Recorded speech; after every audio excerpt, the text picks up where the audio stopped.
grabaré a modo de tenerlo como dato.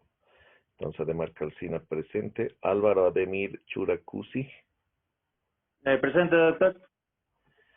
Ángela. Aquí me aparece como Ángela. Me indica su nombre completo, por favor. Presente, doctor. Es Ángela Calamani. Ángela Calamani. Gracias, Ángela. Ángeles Hidalgo Paye. Ángeles, mejor dicho. Presente. Buenos Licencia. Buenos días, Ángeles. Belén Aliaga.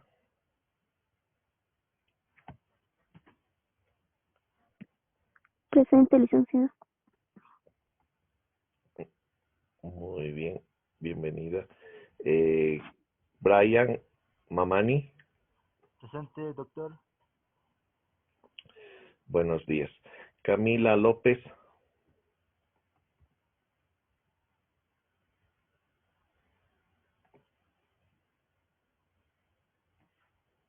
O no está pudiendo conectar su micrófono o no me está escuchando.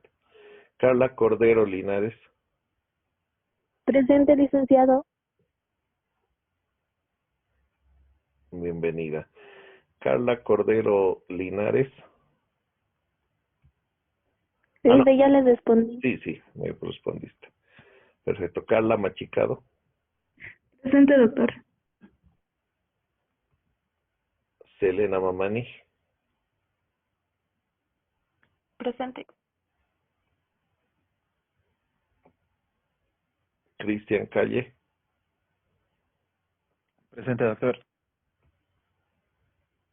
Diego Brian Ticona Alarcón. Presente, doctor. Dorian Viter Mamani Choque. Presente, doctor. Doris Mamani. Presente, doctor.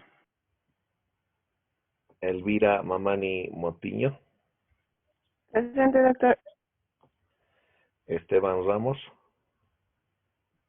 Presente, doctor. Ever Maquera Quispe. Presente, doctor. Gabriel Durán.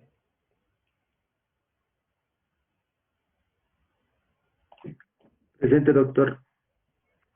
Muy bien. Gabriela Huanca. Presente, doctor. Guadalupe Guachalla. Presente, doctor. Heidi Luque. Presente, doctor.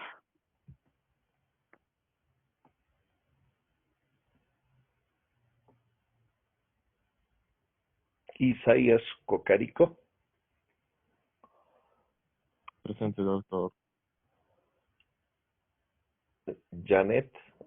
Solo me aparece como Janet Sedaka. Janet Calderón. Presente, doctor. Muy bien. Jocelyn Choque. Presente, doctor. Jocelyn Loida Blanco. Presente, doctor. Jocelyn Nina. Presente, doctor. Jimena Apaza. Presente, doctor. Juana Parada. Presente, doctor. Karen. Presente, doctor. Karen Yamaca. Muy bien. Catherine Evait Mamani López. Mamani Torres, doctor. Presente. Muy bien. Catherine Bautista. Presente, doctor. Lidia Blanco Patti. Presente, doctor. María Manrabe Churani.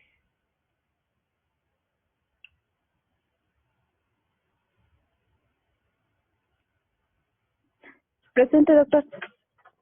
Marisol Quispelosa. Presente, doctor. Mariluz Huaycho.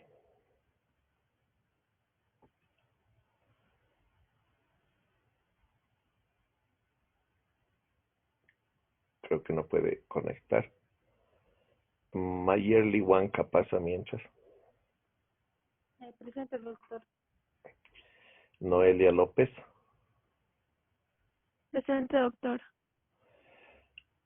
Olga Ruth Calizaya Copa, Presente, doctor.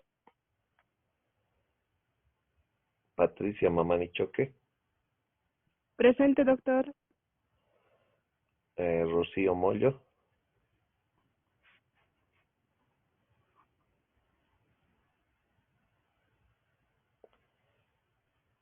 Doctor, presente. Rosby Condori, me aparece aquí como Rosby. Presente, doctor. El nombre completo. Rosy Condori Rivero. Ah, ya, perfecto. Ruth Yampa, Presente, doctor. Sergio Morales Flores, Presente, doctor. Shesit Copa, Presente, doctor. Sonia Canasa Mamani, Presente, doctor. y Wendy Carol Paredes. Presente, doctor. Alguien que no haya llamado, por favor. A mí, doctor. ¿Cuál es tu nombre? Sarita Arcayo. Perfecto. Doctor, Sí, a mí más, por favor. Me había llamado, pero no se escucha. Mi internet está lento. perfecto. ¿Cuál es tu nombre? Mariluz, por favor. Mariluz Guaycho. Perfecto. Muy bien, Gracias. tomo nota. ¿Alguien más que no haya llamado?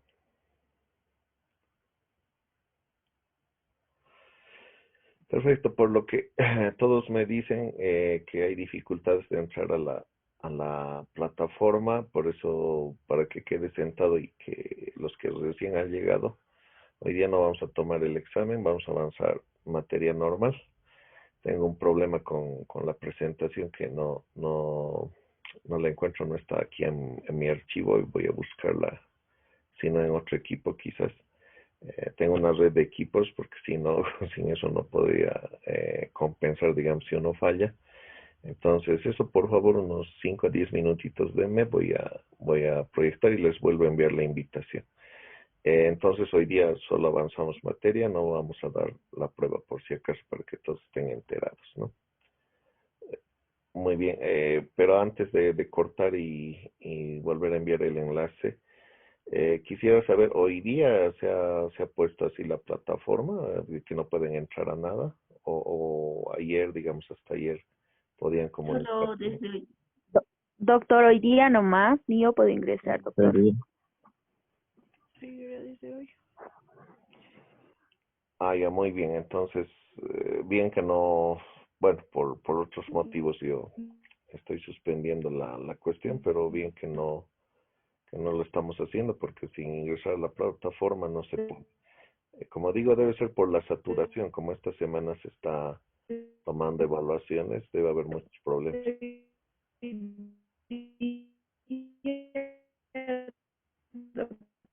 Doctora, y el ingreso normal. No se está escuchando bien. Que quien ha estado hablando, lentito. Debe ser problema de conexión. Bueno, entonces volvemos por favor a enlazarnos unos 5 minutos de hasta resolver este problema de la presentación. Les vuelvo a enviar el link a través del WhatsApp nomás porque es el único medio en que nos estamos comunicando. Entonces, por favor, vuelvo a enviar la invitación unos 5 minutos de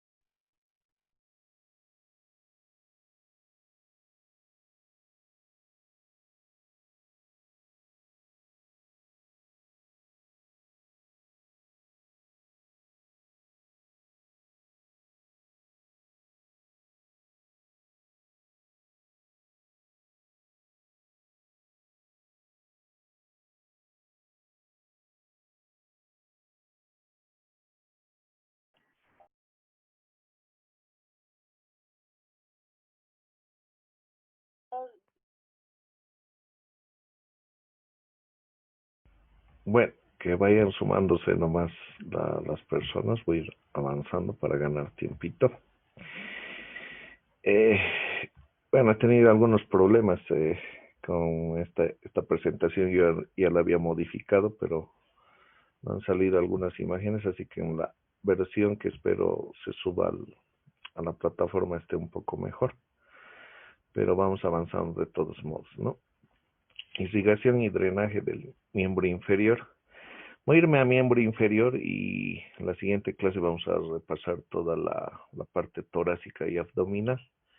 Lo estoy dividiendo así porque es un tema bastante largo, ¿no? Todos los vasos sanguíneos que hay que llevar. Nosotros estamos llevando en 2 clases, es algo que en las clases de anatomía descriptiva lleva mucho más tiempo, pero nos estamos adaptando a la parte o al avance, ¿no?, que ustedes tienen. Bueno, entonces, irrigación del miembro inferior, ¿no? Habíamos dicho que la aorta abdominal va a terminar, ¿no?, en la división de las ilíacas primitivas. Así que tenemos aquí a la ilíaca dividida, ¿no?, en ilíaca interna y en ilíaca externa.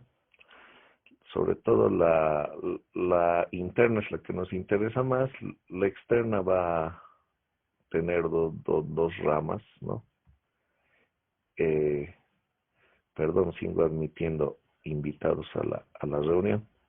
Bueno, entonces en la imagen podemos observar la arteria ilíaca externa, sobre todo. Aquí ya no está contemplada la interna. La interna da ramas a la pelvis y la vamos a ver precisamente en ese tema, donde vamos a explicar su distribución, digamos, a los órganos pélvicos. En cambio, acá tenemos la ilíaca externa, ¿no? La ilíaca externa es la que va prácticamente irrigar o dar las ramas importantes al miembro inferior. Ustedes ven bien en la imagen, ¿no?, que simplemente va descendiendo, ¿no? Una vez que tiene su origen a nivel antes de que empiece precisamente la pelvis y de su ramo ilíaca interna, que va a irrigar a estos órganos o estas vísceras.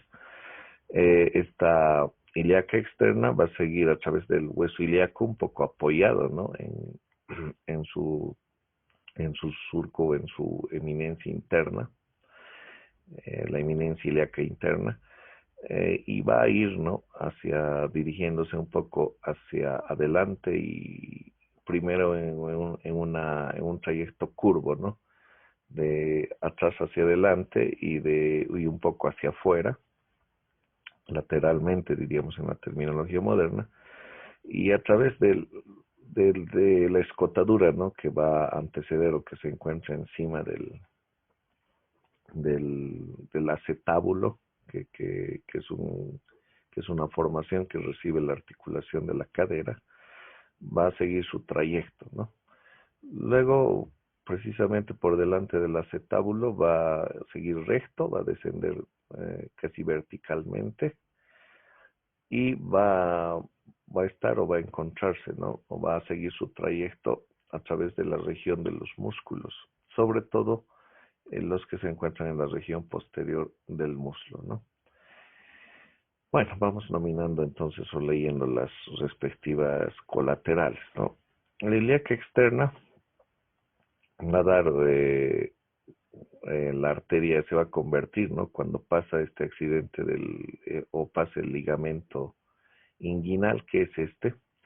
El ligamento inguinal es esta formación fibrosa que va del hueso púbico o del pubis hacia la espina ilíaca antero superior, ¿no?, que se encuentra acá en la parte superior, lo que mal llamamos cadera, ¿no? Cuando estamos en anatomía superficial, solemos llamar a la cresta ilíaca porque es la que se toca por su eminencia ósea.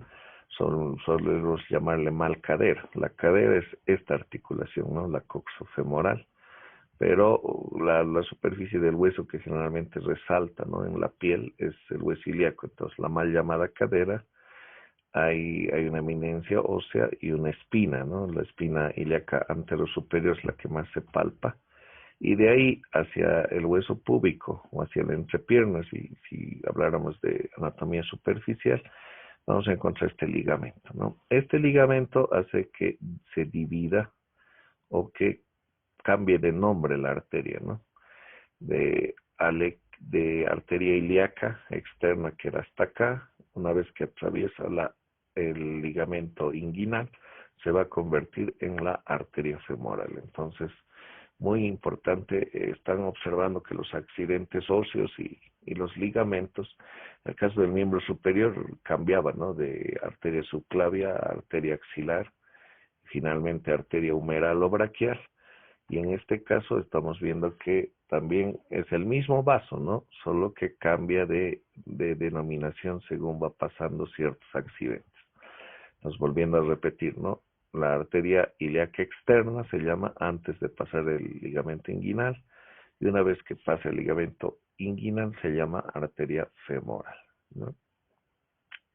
Está situada en una especie de triángulo, que se le llama triángulo de los aductores, porque estos músculos, los llamados los aductores del muslo, van a formar una especie de paquete, ¿no?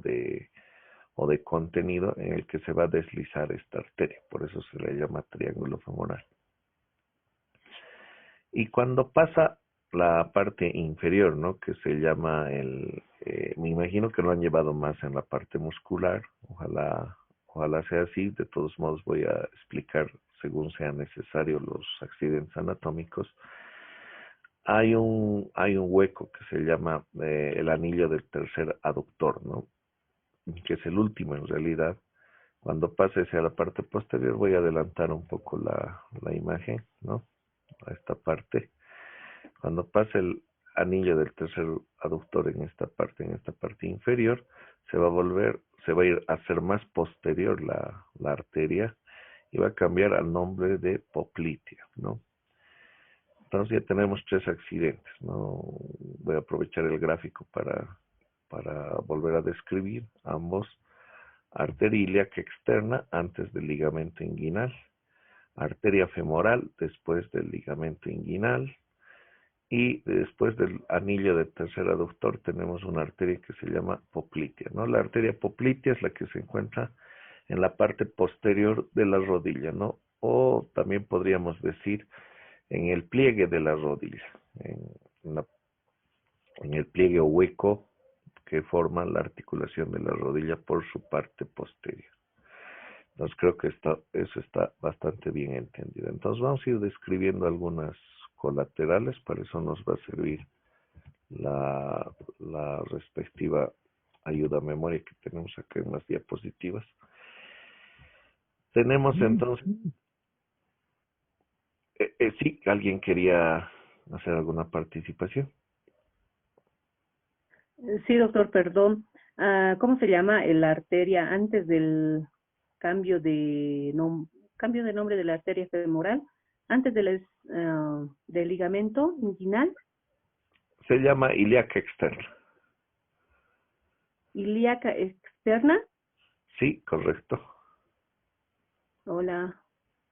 Sí, ¿me escuchas? Ya, doctor. Sí, gracias. Ilíaca externa. Y después el ligamento inguinal se denomina arteria femoral, ¿no? Es la diferencia. Aquí eso les aprovecharé para consultar si está escuchando bien el micrófono o hay algún problema.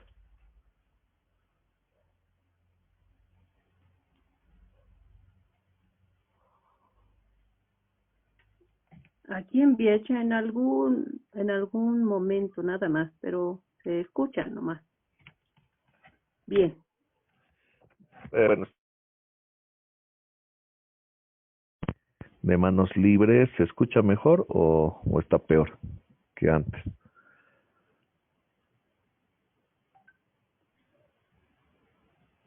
De manos libres se escucha mejor, doctor.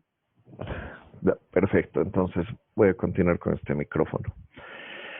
Entonces decía, ¿no? Perdón, alguien me estaba enviando un mensaje, no sé si es alguien que quiere ingresar a la reunión, aunque creo que no tengo más pendientes o en la sala de espera. Muy bien, ¿no? Entonces el ligamento inguinal, vuelvo a repetir, va a dividir, ¿no? La denominación de nombre en el sentido de que la ilíaca primitiva se divide en ilíaca externa e ilíaca interna. La ilíaca externa continúa su camino al miembro inferior y antes de cruzar el ligamento inguinal por detrás, va a cambiar de nombre cuando lo hace y se va a convertir en arteria femoral, ¿no? Entonces, arteria ilíaca externa se llama aquí arriba y femoral ya por debajo, ¿no? Muy bien. Entonces, vamos repasando los ramitos que voy a ir indicando también. Una de las primeras ramas que va a dar la arteria femoral y ha pasado, ¿no? El ligamento inguinal, va a ser la subcutánea abdominal, también llamada epigástrica superficial, ¿no? Acá la tenemos, por favor, esta es la epigástrica superficial, que va a distribuirse sobre todo en la pared abdominal anterior, ¿no? Todo lo que van a ser los músculos rectos del abdomen en particular van a estar irrigados por esta arteria, ¿no? Porque hace una especie de curva, de hecho, casi nace inmediatamente después de que la arteria se convierte en femoral o pasa a llamarse femoral y va a hacer una curva por delante y un poco medialmente y va a seguir su trayecto por la pared abdominal, ¿no? Entonces la arteria que irriga sobre todo al recto anterior del abdomen. Una parte de estos ramos también va a los músculos oblicuos que también forman parte de la pared abdominal. Luego tenemos la arteria circunfleja ilíaca externa, ¿no? Perfora la vaina de la femoral y la fascia lata. La fascia lata es una dependencia, ¿no? De uno de los músculos del muslo, precisamente el músculo sartorio, es el que por arriba va a formar la fascia lata, si ustedes recuerdan. Y a través de como decíamos, ¿no? De la espina ilíaca anterosuperior, va a llegar a ese territorio. Entonces hace una especie se le llama circunfleja porque hace una curva hacia arriba y lateralmente y va a ascender, ¿no? Cerca de la espina ilíaca anterosuperior. Entonces la encargada de irrigar toda esta región, que mal llamamos cadera o con precisión se llama la parte ilíaca externa, ¿no? Todo lo que va a rodear o las proximidades de donde se encuentra la cresta ilíaca, ¿no? Entonces no es muy difícil de saber el mnemotécnico porque ilíaca externa se dirige al hueso ilíaco, ¿no? Entonces también va a irrigar toda la parte superficial, la parte de la piel, algo los músculos oblicuos del abdomen, pero por sobre todo más la región, la fascia y la piel de esta zona, ¿no? Las pudendas internas, ¿no? Van a cruzar el cordón espermático generalmente y dan ramas inguinales, ¿no? A la piel y al músculo de la región inguinal. Y también van a dar lo que le llamamos ramas escrotales, ¿no? Entonces, la pudenda interna nace de la parte interna o medial o de la cara medial de la arteria femoral. Y como ven aquí en el gráfico, puede haber otra pudenda que nazca más inferiormente, pero generalmente nace a este nivel. Se dirige o va a ingresar a lo que es el conducto inguinal, por ahí se desliza con otros elementos anatómicos, como es el cordón espermático, y va a ingresar a lo que van a ser las bolsas escrotales, ¿no? Y de ese modo va a irrigar a los testículos y todo el contenido de la bolsa escrotal. Otra rama va a ir más superficialmente, o sea, va a atravesar por, por el accidente del conducto inguinal, o directamente va a tener ramos perforantes a la piel, también para irrigar la parte superficial o todos los tejidos superficiales de la piel. Entonces, haciendo un repasito, ¿no? Tenemos primero la arteria epigástrica superficial, que va a ascender, ¿no? Y que va a irrigar, habíamos dicho, el recto anterior del abdomen. La circunfleja ilíaca, que va a irrigar la parte externa del hueso ilíaco y también toda esta parte de la piel. Y tenemos la pudenda interna, que va a irrigar tanto la región inguinal, pero asimismo, o ingle, ¿no? También se le llama o conoce esta región como un nombre más común, que es la ingle. Y parte del testículo o del contenido de las bolsas escrotales. Entonces hasta ahí tenemos 3 ramas bien definidas. Luego tenemos la arteria femoral, va a continuar su, su trayecto, su camino, dando la circunfleja externa, dar una rama ascendente, transversal y otra descendente, y una circunfleja interna, ¿no? Que se dirige hacia atrás entre el psoas y el pectíneo, y una rama acetabular. Esto sobre todo ramas de la arteria, está aquí mal anotado, no es de la femoral, sino más bien de la ilíaca externa, ¿no? Ilíaca externa entonces va a dar rama circunfleja externa y rama circunfleja interna, que aquí se ve apenitas.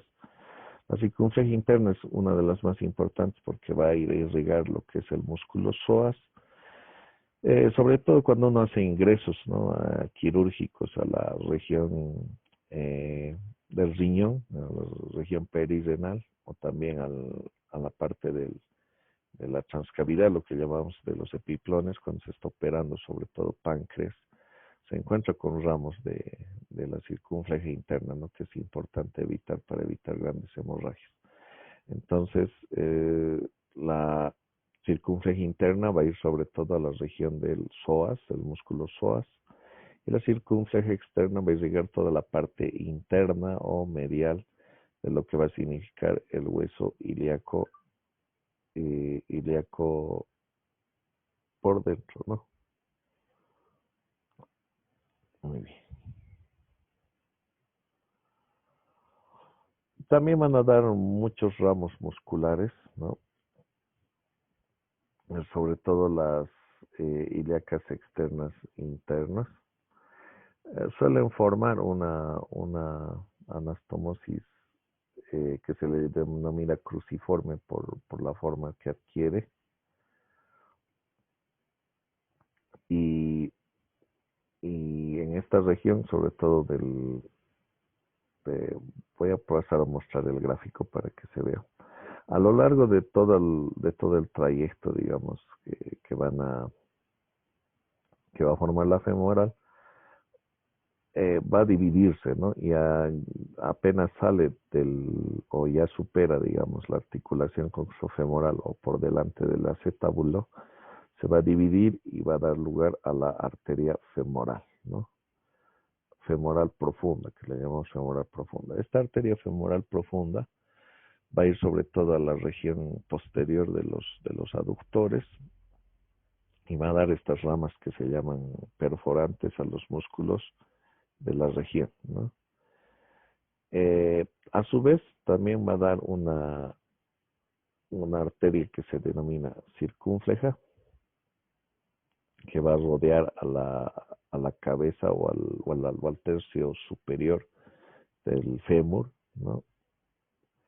Y otra que vamos a tener la circunfleja medial o interna, que va a irrigar la parte posterior del hueso fémur, ¿no?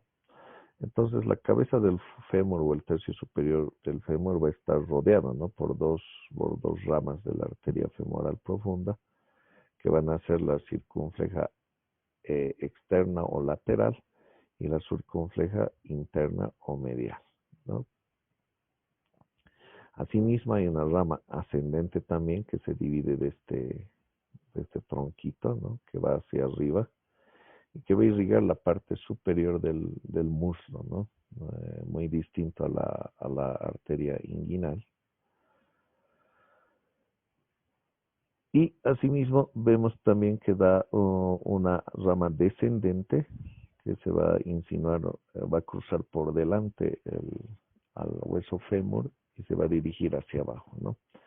Esta descendente es la que va a irrigar principalmente al músculo cuádriceps, ¿no?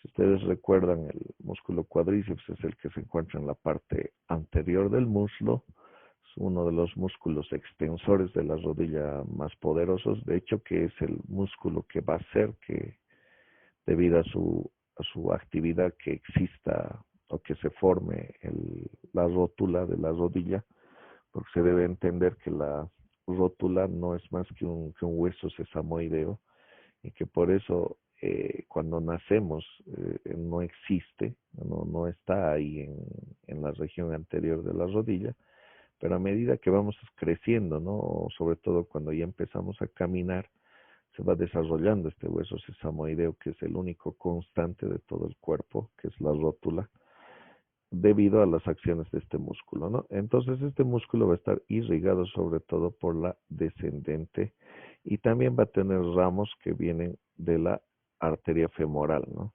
Femoral principal o simplemente femoral, la que va a seguir el trayecto hasta el hueco del tercer aductor, ¿no? Muy bien. Estamos repasando otra vez las ramitas. Tenemos una circunfleja femoral media o medial o interna y la circunfleja externa o circunfleja lateral. Tenemos un ramo ascendente que va a ir a la región superior del muslo y tenemos una rama descendente que va a irrigar la parte externa del muslo, ¿no? Todas estas parten de un ramo que se denomina arteria femoral profunda, que se dirige hacia atrás y va a irrigar sobre todo los músculos aductores.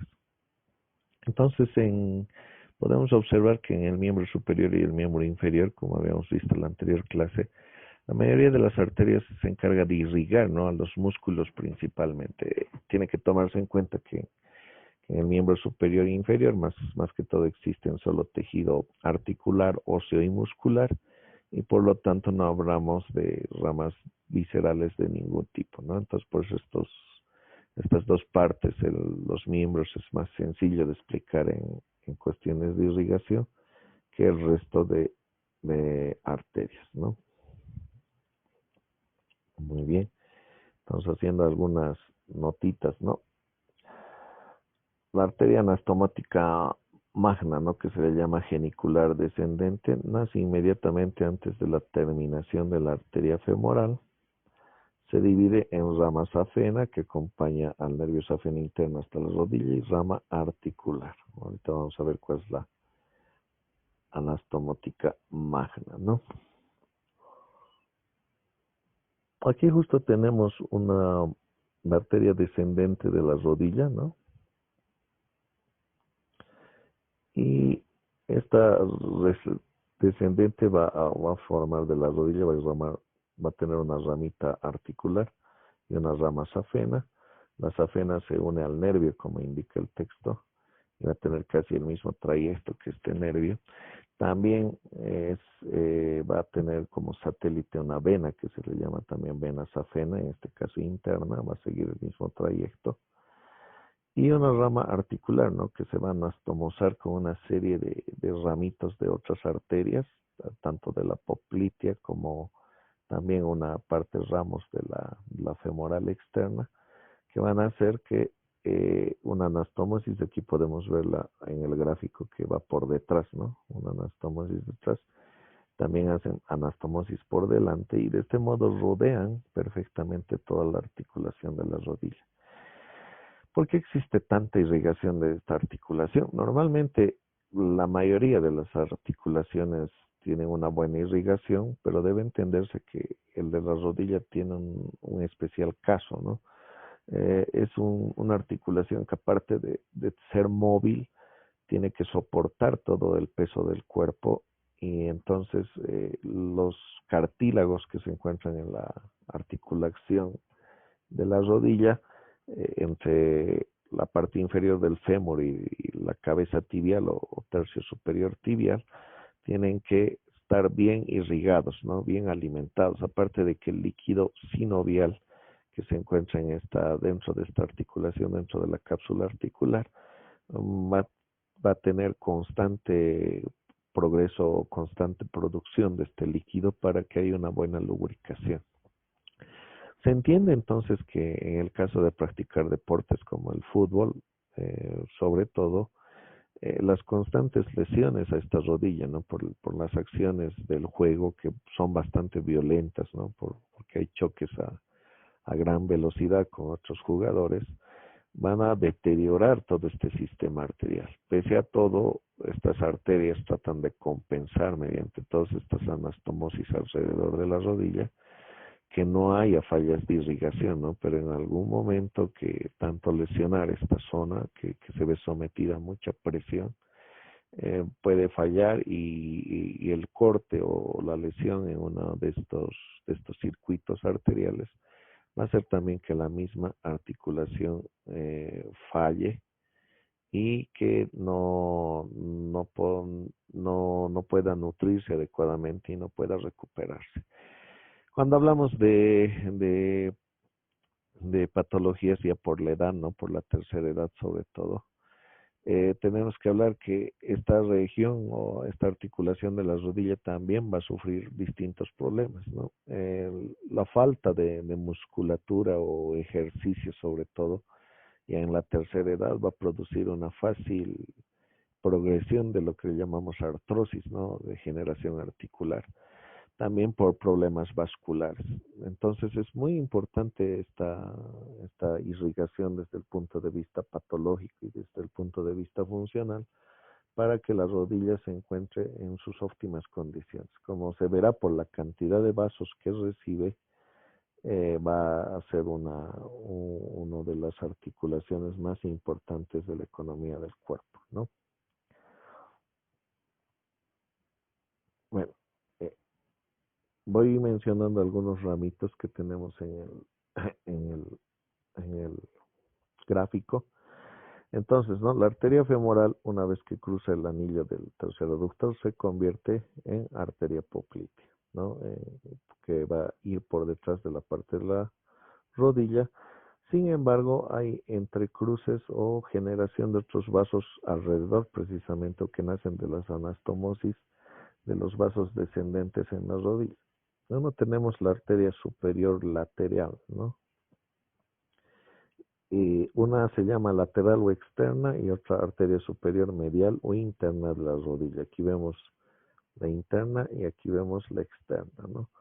Entonces tienden a fusionarse o anastomosarse por delante de la rodilla, casi delante de la rótula, irrigando toda esta región por las razones que ya hemos dicho, ¿no? Incluso en algunos pacientes no es del todo constante, pero sí existe en el 80%, con todas estas anastomosis que también vienen de la arteria inferior de la rodilla, ¿no? que es rama de la poplitea y en algunos casos puede ser de la tibial, que vamos a verla en la posterior imagen. Vemos que van a dar un ramo que se puede entrecruzar o se puede anastomosar justo a la mitad de la rótula, un poco al centro, que se llama arteria media de la rodilla, ¿no? Entonces es de comprender, ¿no? Que si hay golpes o lesiones alrededor de esta articulación puede haber un importante sangrado, aunque solo sea interno, ¿no? Entonces se debe entender la importancia que tiene la irrigación esta articulación y por la razón por la que tiene tantas anastomosis o tantos vasos que lo están circundando.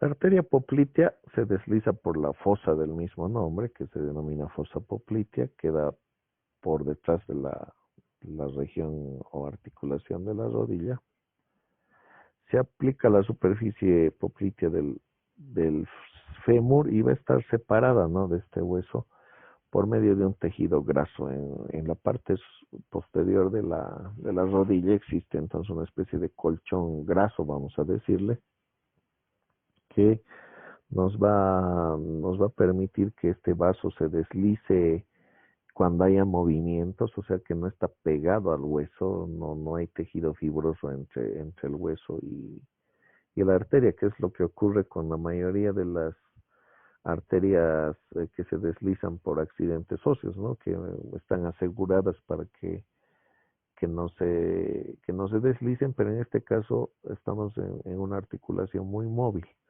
Entonces conviene de que que la arteria no se pegue a la articulación de la rodilla, va a estar separada entonces por tejido graso, ¿no? Esto hace de que, independiente del movimiento que tenga la rodilla, no se elongue o estire demasiado la arteria poplitea o tampoco se acorte según los movimientos de extensión o flexión que tuviera esta articulación, ¿no? Se relaciona también con la vena poplitea, que es satélite, va a seguir a la arteria poplitea, y también va a tener una relación con el nervio ciático popliteo interno, ¿no? No es el más grueso, ¿no?, pero sí es uno de los más largos, el nervio ciático. De hecho, que lo vamos a ver un poco cuando hablemos de la región glútea. Lo vamos a mencionar brevemente cuando describamos arterias del tronco, porque esta región, digamos, posterior del miembro superior es más que todo muscular y nerviosa, y no se describe tantos vasos, o por lo menos no están los vasos principales, pero sí tiene una relación con este nervio, ¿no? Es uno de los más largos, que tiene su origen en la columna sacra o en la región sacra, y va a ir prácticamente por todo el miembro inferior hasta la parte del pie, ¿no? Se extiende desde la región sacra hasta la punta del pie, es uno de los más largos. Entonces también la arteria poplitea va a tener relación con este nervio. Va a dar distintos ramos, ¿no?, a medida que va bajando en su trayecto la arteria poplitea, que va a ser la arteria sural superficial.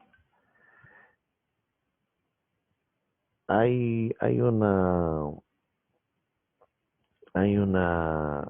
denominación, ¿no?, que creo que la habíamos hablado la primera clase, de sural y crural, ¿no? La denominación sural generalmente es para la región posterior de la pierna, y la denominación que se llama crural es para la parte anterior de la pierna, ¿no? Pero ambas denominaciones tienen que ver con la pierna, ¿no? A veces hay la confusión de que el sural se refiere al muslo o a alguna otra región, pero no es así. Sural es la región posterior de la pierna, y crura o crural es todo lo que está por delante en la región anterior de la pierna. También estamos hablando de la pierna, ¿no? Entonces da una arteria sural superficial, lo que significaría que va a ir a la región posterior de la pierna. Acompaña a esta arteria la vena safena externa. La vena safena externa también es bastante conocida, sobre todo porque es la que más se afecta en enfermedades como la varices u otras que caracterizan las trombosis.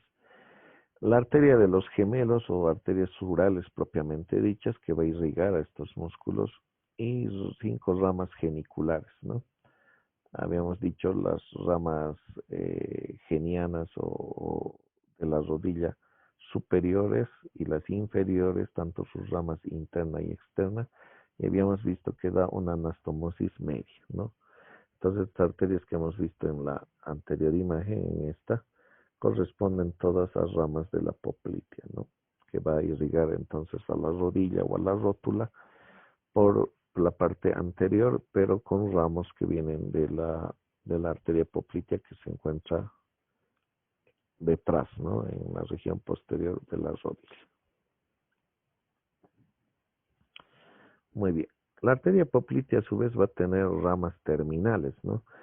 Y se le diría ahí que llegue el fin entonces de la femoral, pero antes de, como habíamos dicho, primero viene la ilíaca externa, luego cambia de nombre a femoral y luego se continúa como arteria poplitea, ¿no? Entonces esta poplitea se va a terminar dividiendo en dos arterias y con eso vamos a terminar, digamos, el trayecto de todo lo que era este vaso del muslo, digamos, o posterior de la rodilla también, en tibial anterior y tibial posterior. O sea, fácil de entender, ¿no? Un ramo perforante que va a ir, digamos, a la región anterior de la pierna y un ramo posterior que va a seguir su trayecto que estaba teniendo la poplitea por detrás de la rodilla, que forma el famoso tronco tibio peroneo. A ver, y justo tenemos aquí una imagen, ¿no? Entonces tenemos acá la región de la posterior de la pierna, sobre todo una vista posterior de la pierna. Vemos aquí la poplitea que se está deslizando eh, por detrás de la articulación propiamente dicha. Y después de dar sus ramos, se va a dividir en una tibial anterior y tibial posterior. Aquí tenemos una vista de la tibial posterior y vemos, ¿no?, que hay un ramo perforante hacia adelante en el que se va a dividir o a través del tercio superior, ¿no?, de la unión de estos dos huesos de la tibia y del peroné.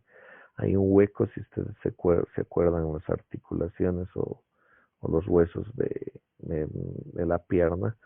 Hay una escotadura, ¿no?, en esta articulación ligamentosa y la arteria tibial anterior perfora este hueco y se dirige hacia la región anterior, ¿no? La arteria tibial posterior, acá la tenemos, se va a subdividir en arteria peronea, la que va a ir a la parte externa o lateral, y la interna o medial, ¿no?, mejor llamada modernamente, que va a continuar como tibial posterior. Entonces tenemos, en el anterior gráfico veíamos de que eh, la arteria tibial posterior va a irrigar sobre todo a los músculos de esta región, como el extensor largo del dedo gordo, que lo tenemos acá, también al extensor largo de los dedos. Entonces a estos músculos que se les llama extensores en general van a darles ramos. Recuerden que los popliteos que acá en esta preparación están, o mejor dicho, los gemelos en esta preparación, en esta imagen, están retraídos, ¿no? Aquí se los ve con estos ganchitos. Estos están irrigados por la poplitea, que vienen sus ramos de la parte superior. En cambio, los músculos profundos de la región posterior de la pierna van a estar irrigados por la tibial posterior. Esta tibial posterior sigue su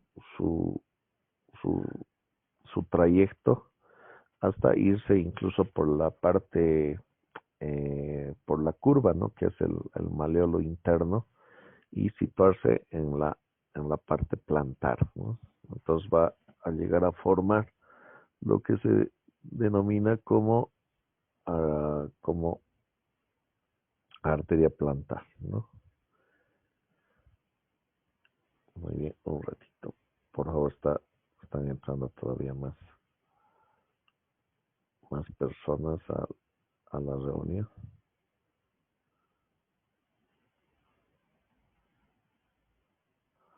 Muy bien. Muy bien. Entonces, la arteria tibial posterior va a ser continuación de la arteria poplitea. Va a ramas a los huesos largos, sobre todo.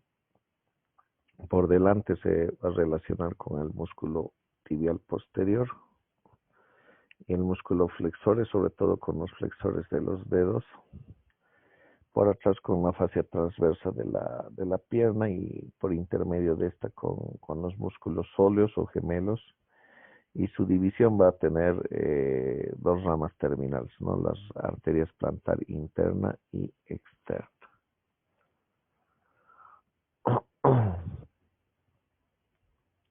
ramas de la arteria tibial posterior.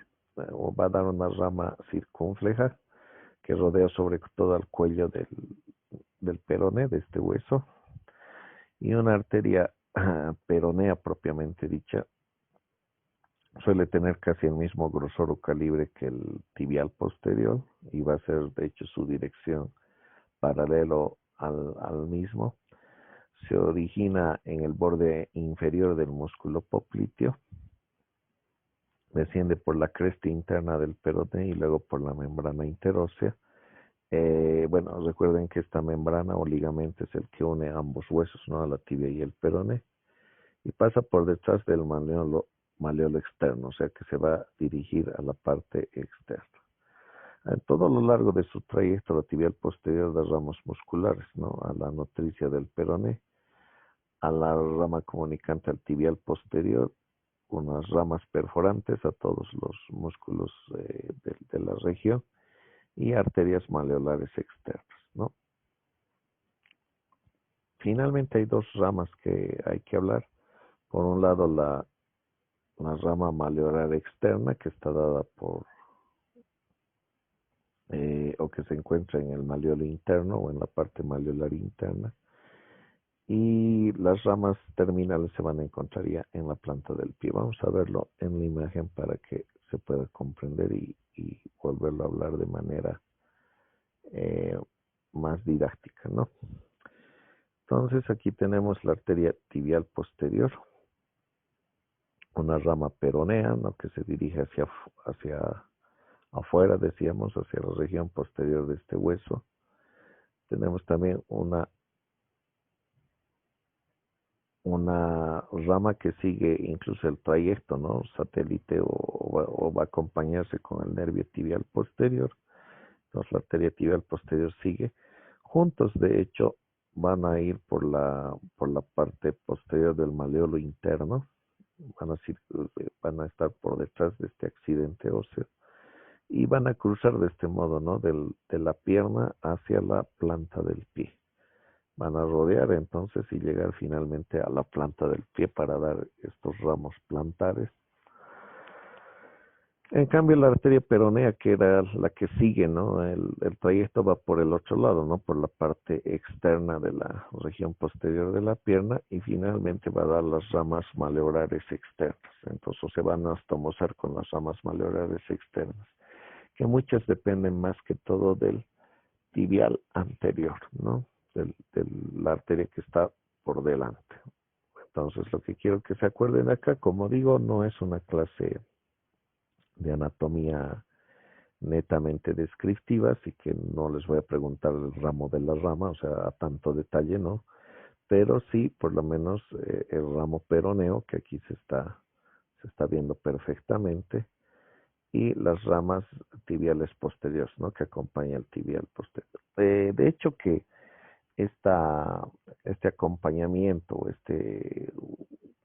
o trayecto similar que tiene con el nervio tibial posterior hace que en la pieza cadavérica podamos distinguir cuál es cuál, ¿no? Porque debido a que en la pieza cadavérica es fácil confundir estructuras, lo que nos va a dar la guía entonces de cuál es la rama tibial y cuál es la rama peronea es el acompañamiento por el nervio tibial posterior, ¿no?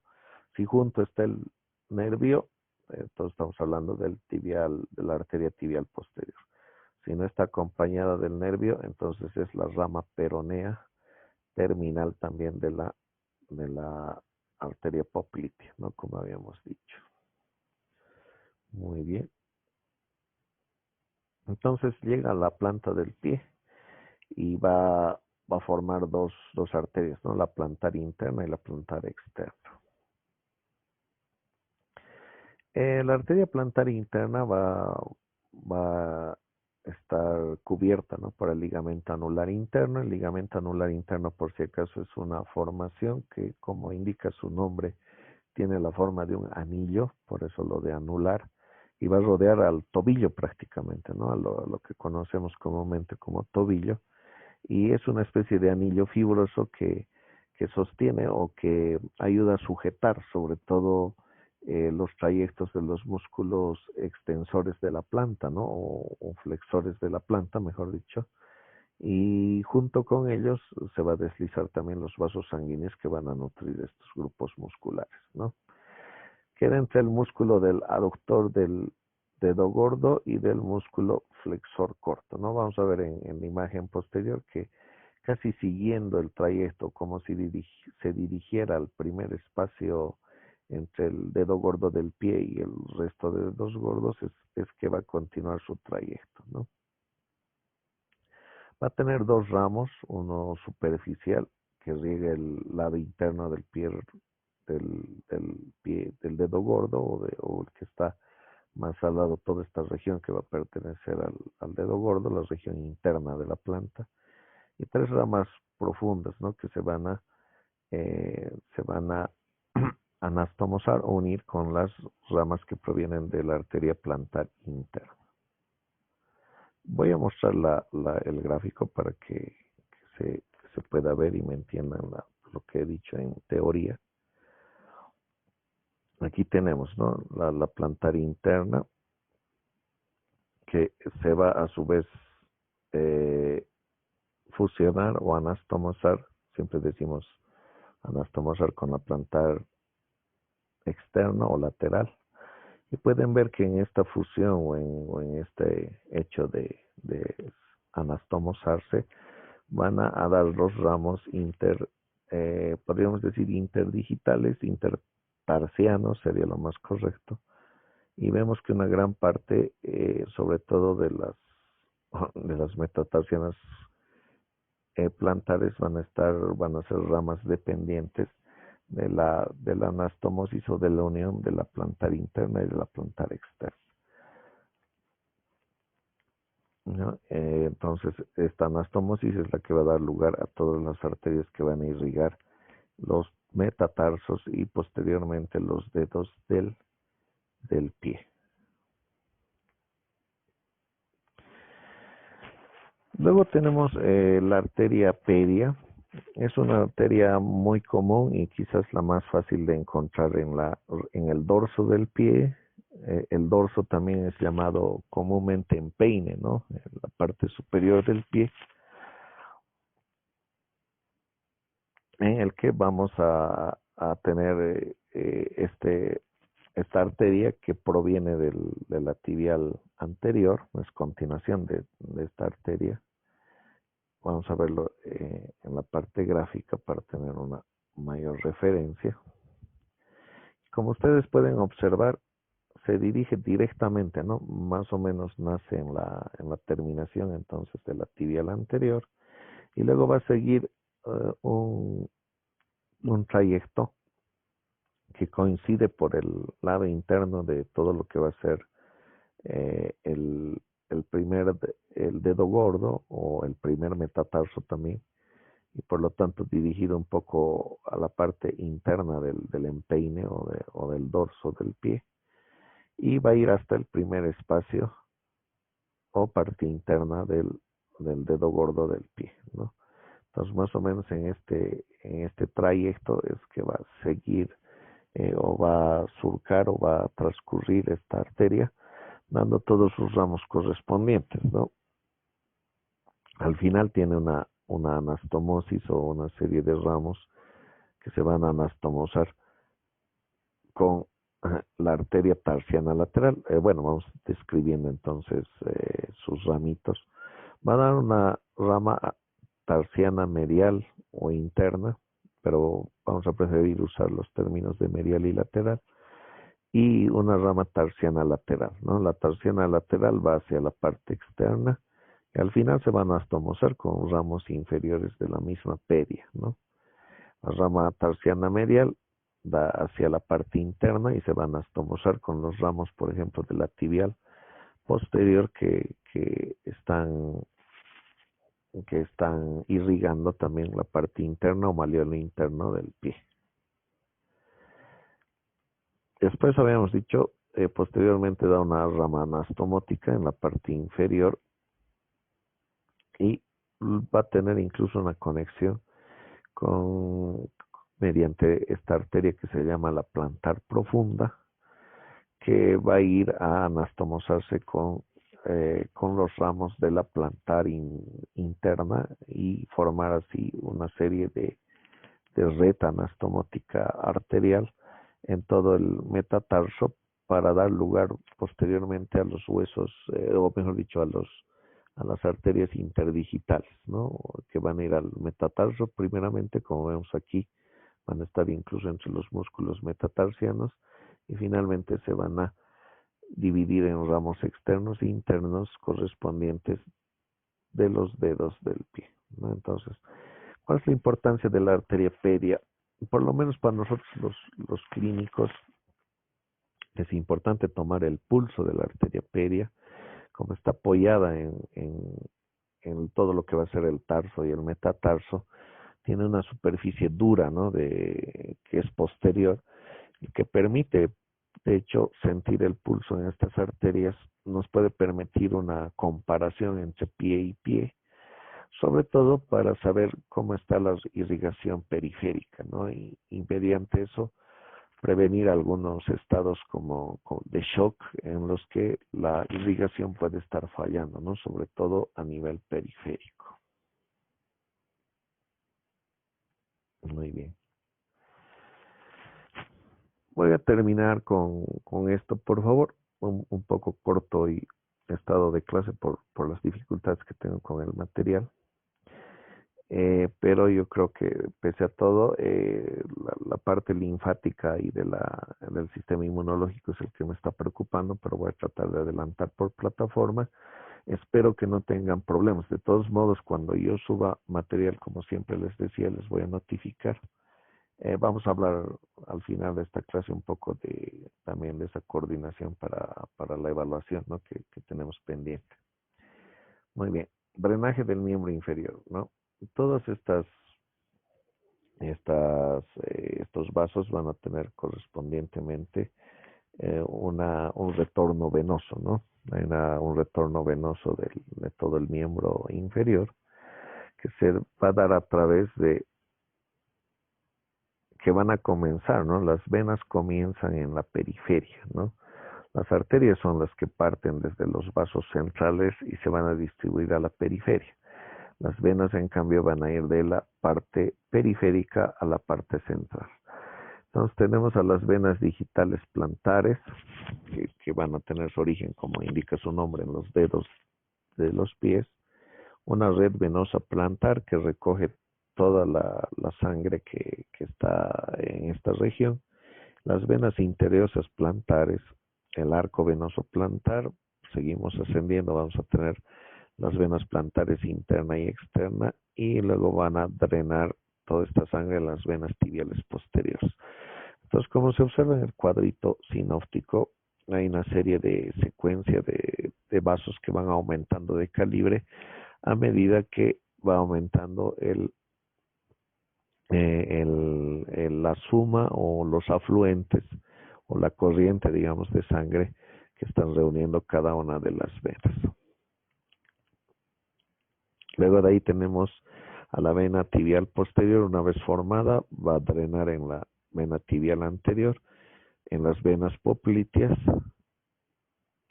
y vemos que llegamos entonces hasta la vena que está en la parte posterior de la rodilla. Perdón, se me ha descontrolado un poco la presentación. La vena poplitea retorna por el anillo del tercer aductor, o sea, casi el mismo trayecto que hemos seguido respecto a las arterias, solo que en reversa, digamos. Venas femorales, vena femoral o femorales, porque puede haber varias que se anastomosan, no es del todo constante. Generalmente hay una sola vena femoral, pero puede existir hasta dos venas femorales satélites, o sea que siguen el mismo trayecto, se encuentran anastomosadas entre sí, pasan la cresta ilíaca y se convierten en la vena ilíaca externa, ¿no? Que a su vez va a drenar o va a recoger la sangre o va a verterla en la que denominamos vena cava inferior. Así tenemos algunas venas que en las venas se llama tributarias, ¿no? en las arterias siempre se dice colaterales o ramas distributivas también, se les llama, algún libro de anatomía lo menciona así. Pero en el cambio, cuando hablamos de las colaterales venosas, generalmente les damos el nombre de tributarias, ¿no? Porque van a contribuir con sus afluentes para el retorno venoso. Entonces tenemos ahí a la vena safena externa, sobre todo va a ser tributaria de la poplitea, va a drenar en la poplitea. La vena femoral profunda va a las venas femorales, o sea, es satélite, y va a drenar en la femoral también, y la safena interna también va a drenar en la femoral. La safena interna es muy importante por todas las implicaciones que tiene, ¿no? Como es una vena que es superficial, o por lo menos es una vena que es de más fácil acceso desde las regiones de la piel y más superficiales. Habíamos dicho que se usa mucho para el bypass coronario, ¿no? Para reparar el corazón. Debido a todas las anastomosis que hay de venas, entonces no se considera que sacándole la safena interna vaya a descompensar el retorno venoso, ¿no? O sea, no se piensa que se puede extraer esta vena de este lugar para sustituir las coronarias. Dado que los defectos cardíacos son más importantes, de hecho que si falla el corazón está en peligro la vida, por eso es que se hace ese autoinjerto, ¿no? De sacar la safena interna para sustituir las venas coronarias obstruidas y dejarlo así, ¿no? Sin vena esta región. ¿Cómo van a drenar? A través de las otras anastomosis que van a ser también tributarias de la vena femoral, ¿no? Nuestra vena femoral, decíamos, va a ascender y va a dar finalmente lugar a la ilíaca externa y luego la vena cava inferior. También vemos que la vena femoral profunda, igual que la arteria, tiene tributarias de las venas circunflejas, ¿no? Circunfleja externa o interna o circunfleja medial y lateral, que habíamos descrito el momento que habíamos hablado de las arterias. Muy bien, hasta acá hay alguna pregunta o duda y vamos a referirnos. Doctor, Sí. cuando hacen una operación de varices, ¿cuáles son las venas que lo extraen? ¿La vena safena externa? ¿O cuáles son las venas? Buena pregunta. Sí, generalmente la vena safena es la que sale, pero hay que tomar en cuenta que las venas que producen varices generalmente son las más superficiales, ¿no? Generalmente son tributarias algunas de la safena externa y otras de la safena interna, y por eso es que cuando se realiza esa operación se prefiere poner el catéter que va a tener el aparato tractor, porque es una tracción la que se hace, y se hace el corte en la región inguinal, ¿no? Desde el origen tributario de la vena safena externa, y en ese caso se hace una perforación en la región inguinal, se mete el catéter por todo el trayecto hasta la altura de la pierna, más o menos, y finalmente habiendo cortado, ¿no? todas las colaterales venosas, se extrae o se forma una especie de gancho en ese catéter y se jala toda la vena, ¿no? Es bastante traumática ese tipo de operación, si bien no tiene los riesgos de otras cirugías mayores. A ver si pongo un video de esa cirugía para que más o menos se entienda los, digamos, los parámetros o la aplicación que tiene el conocimiento anatómico, pero es una cirugía que extrae, de hecho, la vena safena externa y por lo tanto va a quedar sin ese vaso la persona. Hay muchos criterios de discusión, ¿no? La escuela americana, por ejemplo, dice que solo se tiene que someter a esa cirugía en caso de que se demuestre de que haya heridas o de que haya ya úlceras en la persona que padece de varices, ¿no? En ese caso considera de que es necesario extraer esa vena para que ya no haya problemas, ¿no? En el retorno venoso. En cambio, en la escuela europea dicen que aunque haya heridas, que tienen que tratarse aparte y que solo demostrando fisiológicamente, o sea, de que mediante el ecodoppler u otras pruebas de que la vena es realmente insuficiente por las obstrucciones que tiene, en ese caso se puede operar. Entonces, hay dos diferencias de criterios de cuándo se tiene que operar las venas safenas.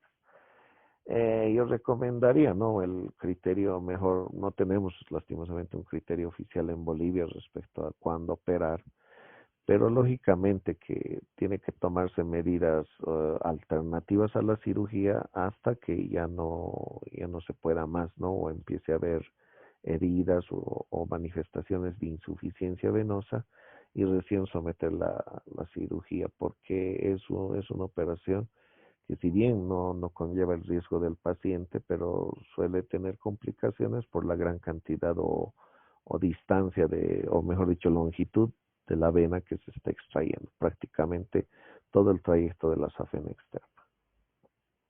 No sé si he contestado la pregunta. Sí, doctor, es muy interesante ese tema. Vaya, voy a tratar de incluir un video. Muy bien, ahora hablaremos brevemente de la evaluación, antes de que, me imagino que a las 10 tienen otra clase. Decía, ¿no? Como hay muchos problemas en la plataforma todavía de ingreso, ahí yo pretendo subir el material para que estudien, pero vuelvo a decir que si no se pudiera siempre, yo les voy a consultar a ustedes y les voy a decir, ¿están pudiendo acceder a la plataforma? No lo he hecho en estos días porque no he estado modificando, entonces por eso también tenía previsto que no íbamos a hacer hoy día la evaluación por esa dificultad. Entonces, el momento en que uno suba el material y ustedes me confirmen que tienen acceso para él, pienso planificarlo más o menos para este fin de semana. Si todo fallara en ese sentido, lo vamos a hacer la siguiente clase nomás, que sería el día lunes, ¿no? Si es que fallara este fin de semana. Pero si ya tienen acceso y si pueden ver las evaluaciones por la plataforma y no hay ningún problema el fin de semana, yo creo que sí va a ser más factible. Estoy escogiendo ese día por estrategia, porque seguro todos estos días va a estar ocupada la plataforma, pero puede ser que el fin de semana esté más despejada. Y como estas pruebas o estos exámenes son atemporales, o sea, están subidos ahí, ustedes los contestan, les voy a dar un tiempo prudente, digamos, para que puedan responderlo. No es como los exámenes presenciales que hay que estar controlando, ¿no? Por mi parte, digamos, si están copiando, ¿no? Yo hago las preguntas de modo de que signifiquen, no sean complicadas, pero de que sí signifiquen un razonamiento o una actividad, digamos, que les ayude a pensar un momento. Y ahí yo pongo, digamos, la dificultad del examen.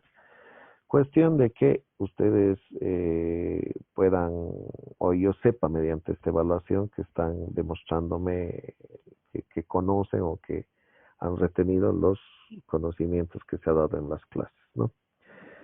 ¿Hay alguna pregunta al respecto? Yo propongo, ¿no? Que ya la prueba y todo el material esté hasta el material tiene que estar más antes para que lo puedan estudiar, entonces yo espero que esté hasta mañana jueves, exagerando el viernes, y probablemente el día domingo pueda subir la prueba, ¿no? ¿Hay alguna duda? Pero todas estas confirmaciones lo voy a hacer mediante el grupo de WhatsApp, no les voy a decir ya está el material o ya está la Doctor, prueba. perdón, doctor, entrecortado les escuchado, el examen vamos a darlo el día domingo o el día viernes. Hasta el viernes se va a subir el material para que estudien y el día domingo va a ser el examen atemporal, ¿no? Ya, gracias. Si hubiera alguna modificación o algún imprevisto, voy a notificarles por el grupo de WhatsApp. Sí, alguien más creo que quería preguntar.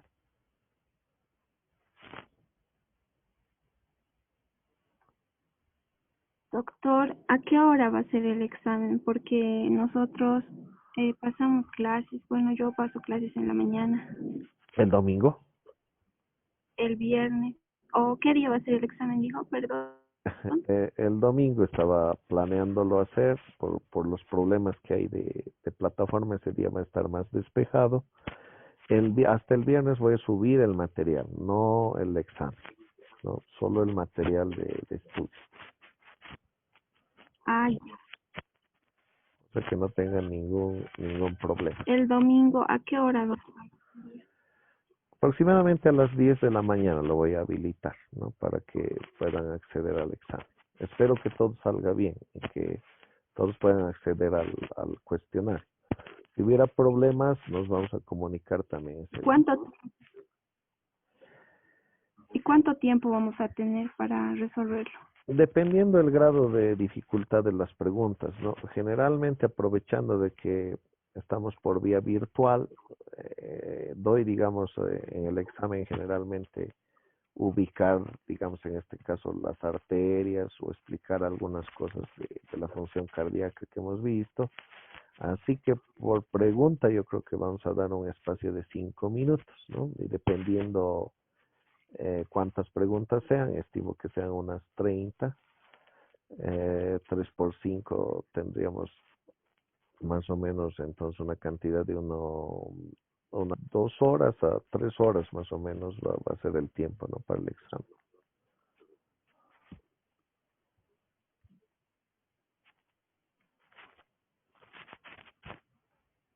Muy bien, entonces vamos a dar instructivos de todos modos. Si todo sale bien hasta el domingo, nos reunimos brevemente para explicar, como dicen, las reglas del juego y recién procedemos a la evaluación, ¿no? Para que todo les quede claro. Pero como digo, todo depende que el material se encuentre a disposición de ustedes hasta el día viernes. Espero que no haya ningún problema en ese referente. Ahí también hasta ese día o hasta antes del examen me dicen si están teniendo problemas de ingreso a la plataforma. Muy bien, entonces por ahora terminamos en eso. No sé si desea alguien más hacer alguna pregunta o duda o cuestión.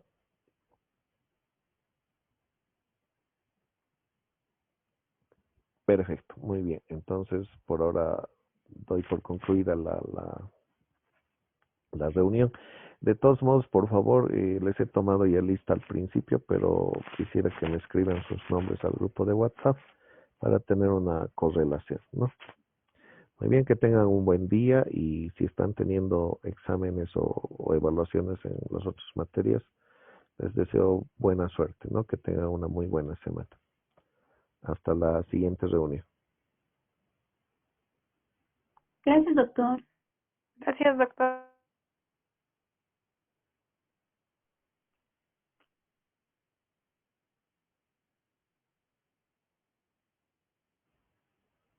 Hasta la próxima, doctor. Hasta luego, hasta luego.